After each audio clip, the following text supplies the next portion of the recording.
بسم اللہ الرحمن الرحیم الحمدللہ رب العالمین والصلاة والسلام علی رسولہ الکریم وآلہ الطیبین الطاہرین المعصومین اللہم صلی علی محمد وآل محمد۔ وہ شخص کہ جس کے بارے میں رسول خدا نے یہ کہا کہ یہ شخص میری امت میں یہودی ہے، یہ شخص میری امت کا یہودی ہے، یہاں تک کہ رسول خدا نے کہا یہودیوں پر جو حقیقی معنی میں یہودی اور نصارہ ہیں ان پر سلام کرو، لیکن یہ جو میری امت میں یہودی ہے اس پر سلام بھی نہ کرو۔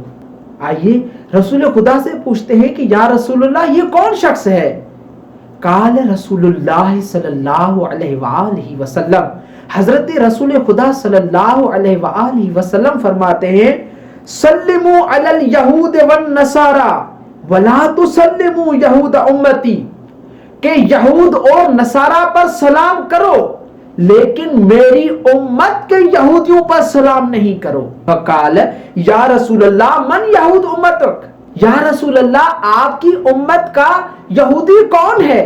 قال رسول اللہ صلی اللہ علیہ وآلہ وسلم، رسول خدا صلی اللہ علیہ وآلہ وسلم نے فرمایا الذین یسمعون الاذان والاقامت ولا یحضرون الجماعت، کہ یہ وہ لوگ ہیں جو اقامت کو سنتے ہیں، اذان کو سنتے ہیں، ان کے کانوں پر اذان کی آواز آتی ہے لیکن جماعت میں حاضر نہیں ہوتے، یعنی نماز نہیں پڑھتے۔ وہ لوگ جن کے کانوں پر اذان آتی ہے، اللہ اکبر کی صدا ان کے کانوں پر آتی ہے لیکن وہ نماز ادا نہیں کرتے، جماعت میں نہیں جاتے۔ بالخصوص یہاں پہ رسول خدا مخاطب ہے ان لوگوں سے جو جماعت سے نماز ادا نہیں کرتے، ان کے کانوں پر اذان کی آواز آتی ہے لیکن جماعت میں حاضر نہیں ہوتے۔